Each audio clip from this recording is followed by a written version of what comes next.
జయేష్ రంజన్ తెలంగాణ ప్రభుత్వంలో కీలకమైన పోస్టులో ఉన్న ఐఏఎస్ అధికారి ఈ మధ్యనే సీఎంఓల స్పెషల్ చీఫ్ సెక్రటరీగా బాధ్యతలు నిర్వహించే స్థాయిలో ఉన్నారు.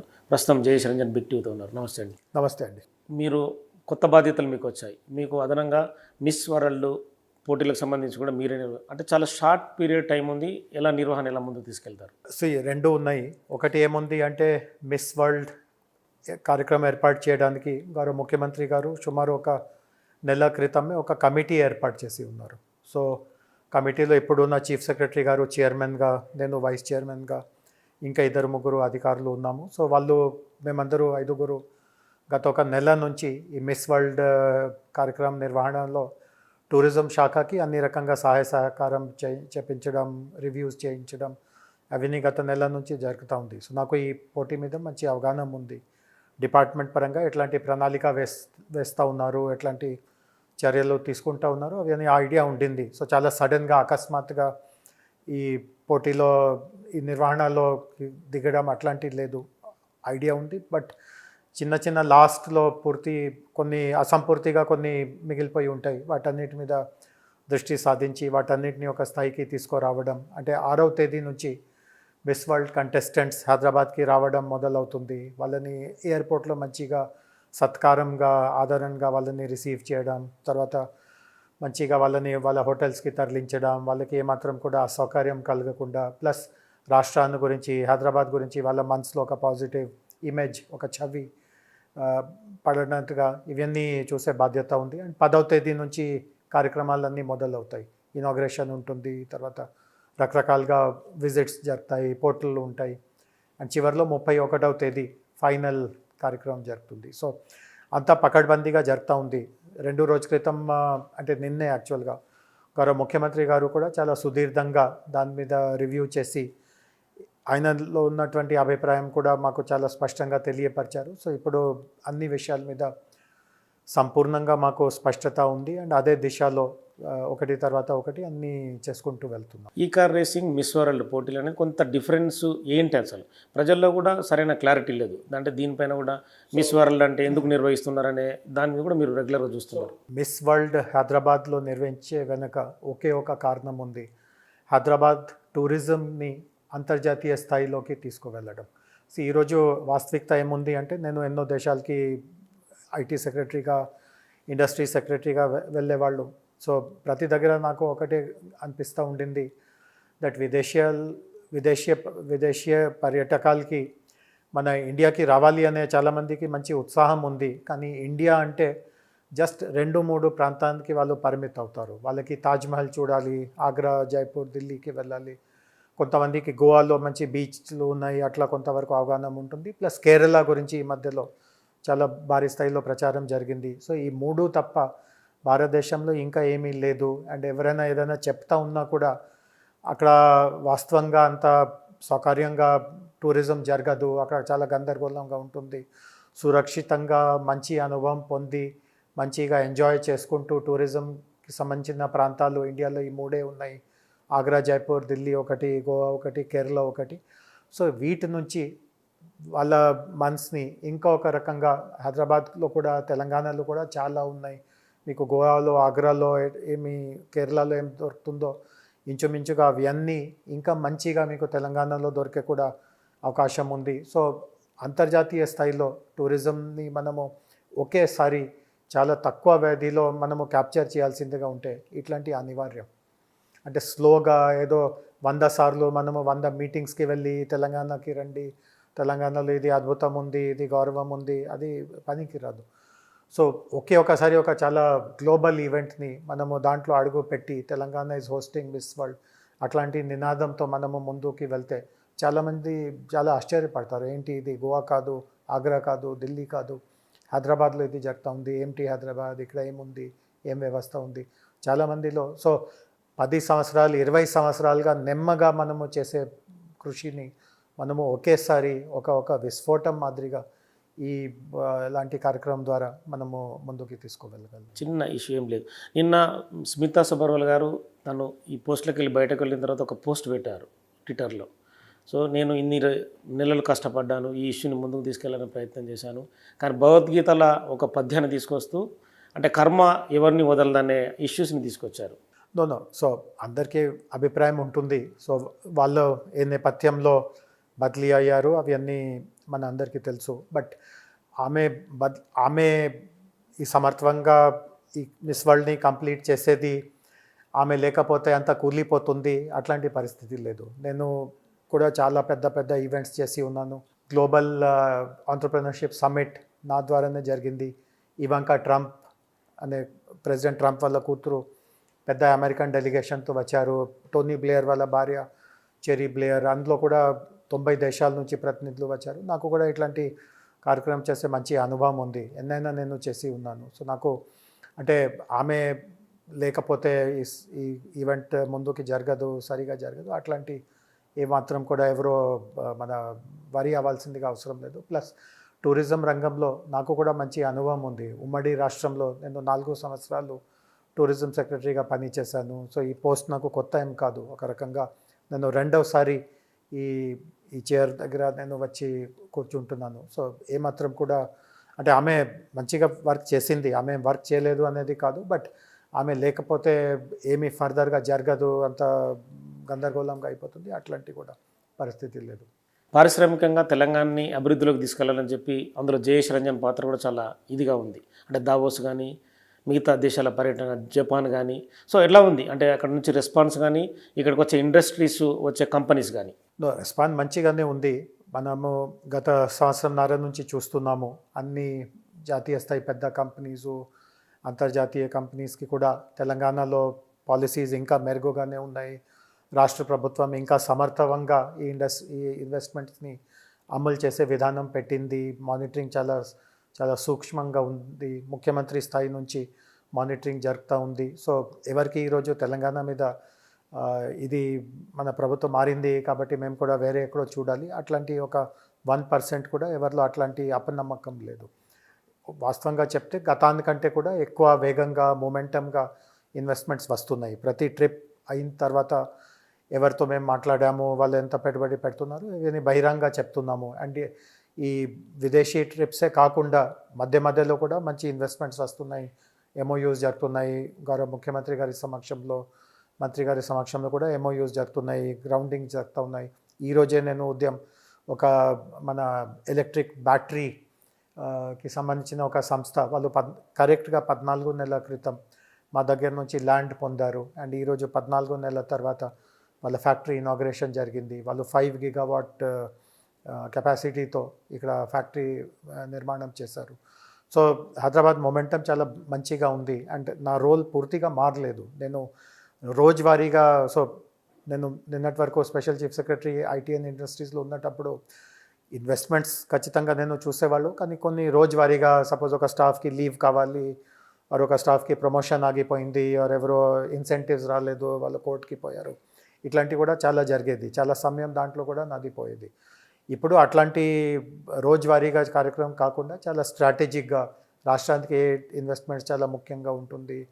ఇతర దేశానికి సంబంధించిన ఇప్పుడు మన అందరికీ తెలుసు యుఎస్ ప్రెసిడెంట్ టారిఫ్ లాంటి ఒక అస్త్రాన్ని ఒక దేశం మీద 50% టారిఫ్, 40% టారిఫ్, చైనా మీద 250% టారిఫ్, ఇట్లాంటి ఒక అస్త్రంగా వాడుతున్నారు. ఈ సమయంలో మొత్తం ప్రపంచంలో కూడా ఇండియా మీద ఇంట్రెస్ట్ చాలా పెరుగుతూ ఉంది. మొన్న కూడా మేము జపాన్లో ఉన్నప్పుడు ఇదే పాయింట్ చాలా సందర్భంలో చెప్పాము. దట్ మీరు జపాన్లో అంతా ఇండస్ట్రియలైజ్ చేసే అవకాశం లేదు, ఒక స్టాగ్నేషన్ వచ్చింది.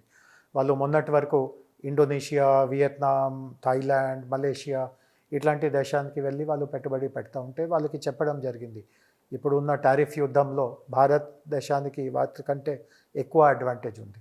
అండ్ భారతదేశంలో మీరు ఎంటర్ అవ్వాల్సిందిగా ఉంటే తెలంగాణ నుంచి ఎంటర్ అవ్వాలి.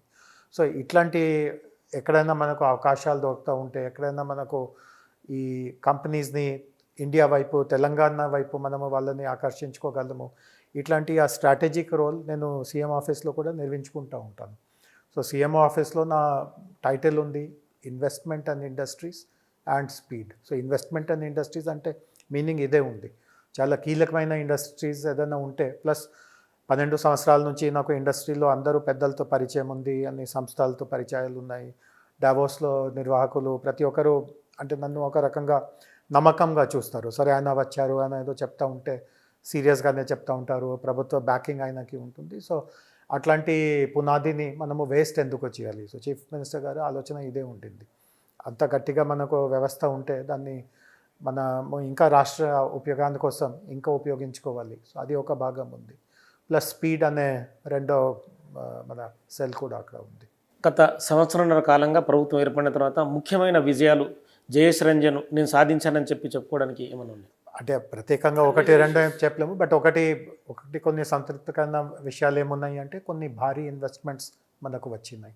లెన్స్కార్ట్ అనే ఒక కంపెనీ 1500 కోట్ల పెట్టుబడితో కొన్ని మన సోలార్ ప్యానెల్స్, సోలార్ సెల్స్ కోసం వచ్చిన కంపెనీస్, కొన్ని లైఫ్ సైన్స్కి వచ్చిన కంపెనీస్. సో వీటన్నిటిలో తుది మన డిస్కషన్ సీఎం గారి దగ్గర జరిగిన, అంటే స్టార్టింగ్ అంతా మా ద్వారానే జరిగింది. ఫస్ట్ వాళ్ళు మమ్మల్ని సంప్రదించి రాష్ట్రంలో మన పెట్టుబడి పెట్టే వాతావరణం అనుకూలంగా ఉందా లేదా అవి అని ఒకసారి చెక్ చేయడం.